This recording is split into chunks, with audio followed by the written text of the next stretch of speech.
नमस्कार.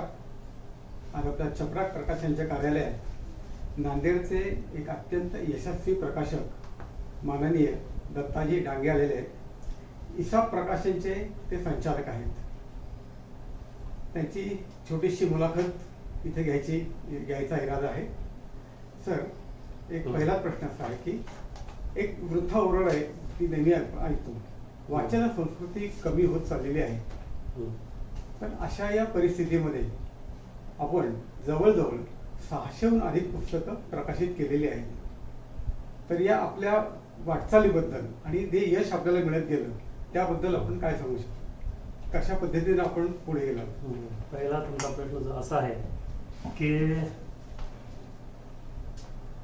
वाचक वर्ग जो कमी होत आहे किंवा वाचन संस्कृतीची कमी होत आहे, तर हे आहे असं मला अजिबात वाटत नाही. कारण वाचणाऱ्यांची संख्या प्रचंड आहे. फक्त आपल्याला लेखक आणि प्रकाशक यांना हे सर्वांपर्यंत पोहोचता आलं पाहिजे आणि एक ध्येय म्हणून किंवा एक जिद्द म्हणून आपल्याला यांच्यापर्यंत जास्तीत जास्त कसं पोहोचता येईल हे महत्त्वाचं आहे. आज माध्यमं बदललीत. मोबाईल आहे, व्हॉट्सअप आहे, फेसबुक आहे. तर ह्याच्यावर वाचणारे जर पाहिले तर घरोघरी झालेले आहे. उलट कितीतरी पटीनं वाढले आहेत. तुम्ही त्याची जर पटी जर काढलं तर खूप काही प्रमाणात ते होऊ शकेल. वाचणारा वर्ग आहे. पण आपण जे प्रकाशक आहे, जसं ऑस्कर पुरस्कार आहे. ऑस्कर पुरस्कार हा केवळ चित्रपटांना दिला जात नाही. तर त्या संबंधाने तो चित्रपट निघाल्यानंतर त्या बाबतीत तुम्ही काय काय ऍक्टिव्हिटीज करता, त्या ऍक्टिव्हिटीज म्हणजे जसं चित्रपट काढला, त्याच्यामध्ये क्रिकेटचा सामना आहे, मग तुम्ही प्रत्यक्षात क्रिकेटचा सामना भरवताय काय, लोकांपर्यंत कशा तऱ्हेनं पोहोचता, अशा कितीतरी त्यांचे उपक्रम असतात. त्या उपक्रमाला धरून नंतर मग तो पुरस्कार जाहीर होतो. चित्रपटाची गुणवत्ता, त्यासाठी तुम्ही केले परिश्रम, तर हे पाहिलं तर नंतर ऑस्कर पुरस्कार हा जाहीर होतो. त्याच तऱ्हेनं आपला लेखक वर्ग एकदा पुस्तक निघाल्यानंतर त्याच्यासाठी किती परिश्रम घेतो हे महत्वाचं आहे. त्याचबरोबर प्रकाशक, जसं चपराक प्रकाशन आहे, त्याचे प्रकाशक घनश्याम पाटील आहेत, ज्यांनी 20-20 हजार प्रती एकेका पुस्तकाच्या विक्री केलेल्या आहेत. हे जर आपण जर पाहिलं तर मराठीला खूप चांगले दिवस आहेत हे आपण ठामपणे सांगू शकतो. नसा काहींची अशा अवस्था होते की 1000ची आवृत्ती आहे तर त्याचे मग 700 प्रती कशा काढता येईल, 500 कशा काढता येईल आणि 300 कशा काढता येईल शेवटी. हे असं जर असेल तर हे मारक ठरणार आहे मराठीला. तर तुमच्या जर जिद्द असेल, प्रकाशकांनी ही जिद्द बाळगली पाहिजे, लेखक वर्गाने ही जिद्द बाळगली पाहिजे की माझ्या 1000 प्रतीची आवृत्ती असते ना मराठीची, नाही तर ते 1000 माझी 1 लाखावर कशी जाईल हे ज्यावेळेस आपण ठरवू तर किमान त्या पटीने आपल्याला पुढे जाता येईल. त्यासाठी तुम्ही शाळेमध्ये जा, बाल साहित्य असेल तर शाळेमध्ये जा, मोठ्यांचं साहित्य असेल तर वेगवेगळे कार्यक्रम असतात त्यांच्यापर्यंत जा आणि तुमचा जो मूळ विषय आहे तो त्यांच्यापर्यंत जर गेला, तुम्ही जर मार्केटिंग केला तर तुम्ही कितीही त्याची आवृत्ती काढू शकता. तुम्हाला 1 लाखाची आवृत्ती कमी पडू शकते, पण त्याच्यासाठी तुमच्यात काहीतरी करण्याची धमक असली पाहिजे.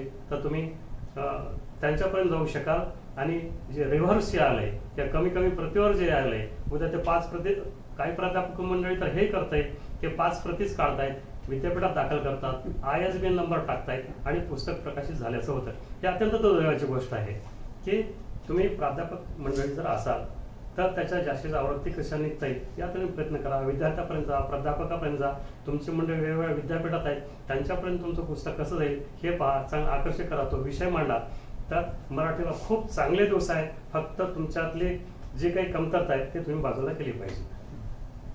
म्हणजे हे कष्ट घ्यायची याची तयारी नाही किंवा धमक नाही, असेच लेखक प्रकाशक बरोबर हे ओरड करतात की वाचन संस्कृती कमी होते. कारण लेखन करणारी मंडळी सुद्धा आजकाल खूप झालेली आहे. एका ठिकाणी तुम्ही जर कवी संमेलन घेतलं, आम्ही नांदेडला साहित्य संमेलन घेतो, एका वेळेला व्यासपीठावरती 200-200 कवी असतात आणि हे लेखनाची चांगली गोष्ट आहे ना.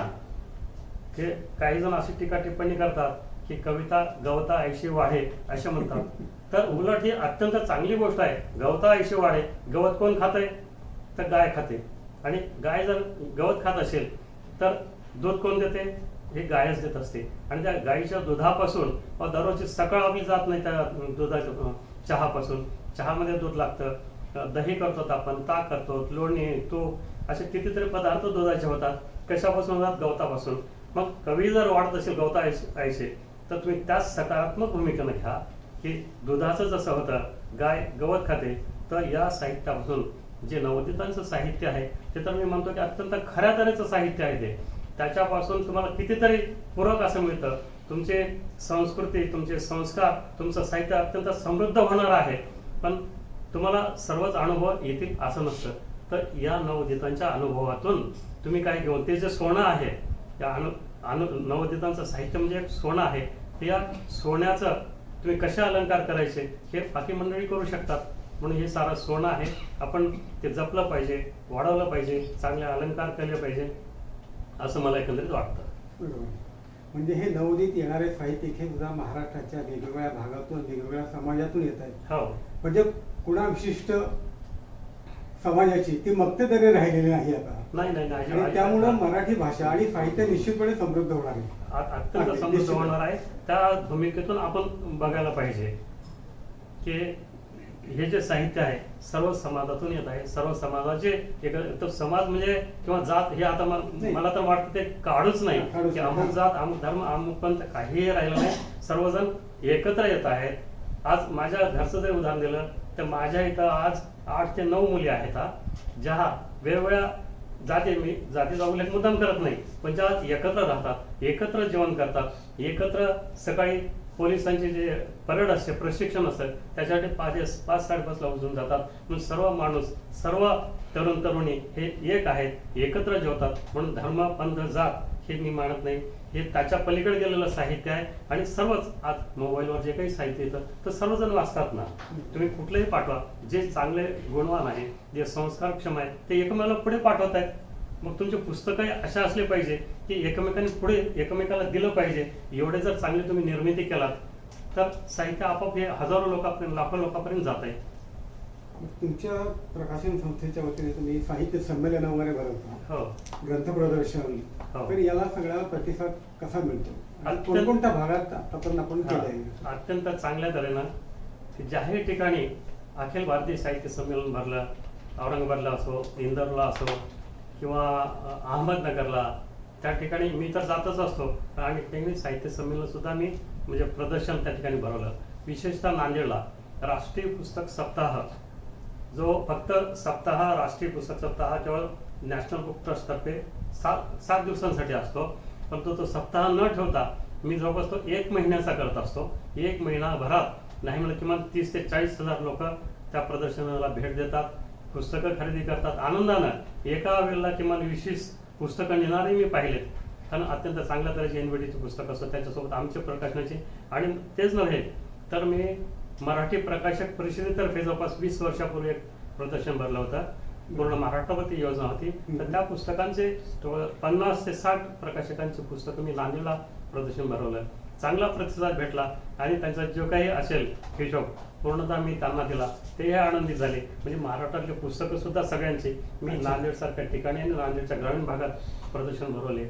आताही यापुढे अनेक साहित्य संमेलन, मी खेडोपाडी साहित्य संमेलन घेणार आहे आणि त्याच्यातही ही पुस्तकं जातील आणि लोकांपर्यंत पोहोचवण्याचा मी जणू हा विडा उचलला आहे. ज्या तऱ्हेने घनश्याम पाटील करतायत त्याच तऱ्हेने मी नांदेडला करतो. असेच घनश्याम पाटील प्रत्येक जिल्ह्यात निर्माण व्हावेत अशी माझी भूमिका राहील. नाही सर, आपली इथं जी टायटल्स आहेत 600हून अधिक आहेत, हा. तर साधारण कोणकोणते साहित्य प्रकार त्यात घेतले गेलेले आहेत? याच्यात विशेषतः नवोदितांचे कविता संग्रह, मी पहिलंच म्हटलं की नवलेखकावरती माझं जास्त प्रेम आहे. कारण त्यांचं जे काही साहित्य असतं ते अस्सल साहित्य असतं. भले ते लिखाणामध्ये, कलाकुसरीमध्ये कमी असतील, कारण लहान मूल चालायला शिकवायचं असेल तर आपल्याला बोट धरावं लागतं, ते आपोआप तर नाही चालणार. आणि ती भूमिका ही माझी आहे की आपण त्यांना चालायला शिकवलं पाहिजे. नवोदितांना ते चालायला शिकलं तर आपोआप मोठे होतील. आणि मोठे झाल्यानंतर मी प्रत्येकाला सांगितलेलं आहे लेखकांना की तुम्ही मोठी प्रकाशक गाठा आणि पुन्हा नंतर मला आईच्या भूमिकेत लहान लेकरांसाठी ठेवा. म्हणजे जे नवीन लेखक येतील त्या लेखकांचं मला पुन्हा पुस्तकं काढायची. आणि ज्यांची 2 पुस्तकं झाली किंवा त्याच्यापेक्षा जास्त झाली त्यांनी हे मोठ्या प्रकाशकांकडे जायचं आहे आणि लहान लेकरांना, नवोदित साहित्यिकांना माझ्याकडे पाठवायचं आहे. या तऱ्हेनं तर माझ्या पुस्तकाकडे नवोदितांचे कविता संग्रह आहेत, कथा आहेत, कादंबऱ्या आहेत, लहान मुलांचं साहित्य, ललित आहे आणि ज्यांना आतापर्यंत जवळपास 20 ते 25 राज्य पुरस्कार सुद्धा मिळालेले आहेत. याचा मला आनंद वाटतो की रायगड सारख्या ठिकाणावरून एक लेखिका अरुणा भागवत यांचं पुस्तक माझ्याकडे शासनाकडून आलं होतं साहित्य संस्कृती मंडळाकडून छपाईसाठी प्रकाशनासाठी. तर ते पुस्तक मी शासनाकडे राज्य पुरस्काराला पुन्हा पाठवलं आणि त्यांना माहिती नाही की याला नंतर पुरस्कार जाहीर झाला, वर्तमानपत्रात आलं. तर ते त्या लेखिकेचं मला साधा फोन सुद्धा आला मला, म्हणून मी त्यांना म्हटलं रागानं की बुवा तुमचं मला साधा फोन सुद्धा नाही. तो ते म्हणजे कुठला पुरस्कार कसा, मी कधीच कुठं पुस्तक पाठवलं नाही. मी त्यांना म्हटलं किंवा तुमचं पुस्तक माझ्या प्रकाशनातर्फे शासनाला पाठवलं होतं, त्याला असा असा पुरस्कार मिळाला महाराष्ट्र शासनाचा. महाराष्ट्र टाइम्समध्ये बातमी आहे, म्हटलं पाठ 1 वर बातमी आहे, तुम्ही पहा. मग त्यांचा मुलगा पुण्यामध्ये राहतो भूषण भागवत म्हणून, तर त्यांनी ती बातमी पाहिली 5-6 दिवसांनी आणि त्यांना एवढा आनंद झाला की बाबा आम्ही तर पाठवलं पण तुम्ही पाठवलं. पुन्हा दुसऱ्या वर्षी त्यांनी एक पुस्तक पाठवलं स्वतःकडून, त्याही पुस्तकाला शासनाचा पुरस्कार मिळाला. आणि अशा तऱ्हेनं महाराष्ट्रभरातून माझ्याकडे हे पुस्तकं येत असतात. वेगवेगळ्या म्हणजे विषय कुठला वर्ज नाही, सर्व तऱ्हेची पुस्तकं मी, आणि तेही चांगली आणि दर्जेदार नवोदितांचा असो त्या अत्यंत मान्यवर लेखकाचा असो, सगळ्यांची पुस्तक चांगले काढण्यासाठी माझा आटोकाट प्रयत्न असतो. पुरस्कार प्राप्त पुस्तकं किती आहेत आपली? माझ्याजवळ 20 ते 22 पुस्तक आहेत, म्हणजे महाराष्ट्र शासनाचे जे पुरस्कार मिळालेले आहेत. आणि 2018 मध्ये पाठ्यपुस्तक मंडळाने जवळपास 7 ते 7.5 लाखाच्या प्रती माझ्या पुस्तकांच्या, म्हणजे माझ्या लेखकांच्या आणि माझी पुस्तकं असे 7 ते 7.5 लाखाच्या प्रती घेतल्या, जसे की 1,83,00,000 एवढी किंमत होती, जी सर्व शाळावर पूरक वाचनासाठी गेलेली आहेत. हे अगदी अभिनंदनच केलं पाहिजे आपलं, निश्चितच. धन्यवाद. आणि तुम्ही म्हणता तसं ही सर्व लेखकांच्या पुस्तकांना प्रतिसाद तर तुमचा चांगलाच मिळतोय. अगदी चांगला आहे. आणि नवोदितांना प्रोत्साहन देताना तुम्ही कविता संग्रहांना बाजूला ठेवत नाही, ऐकून खूप बरं वाटतं.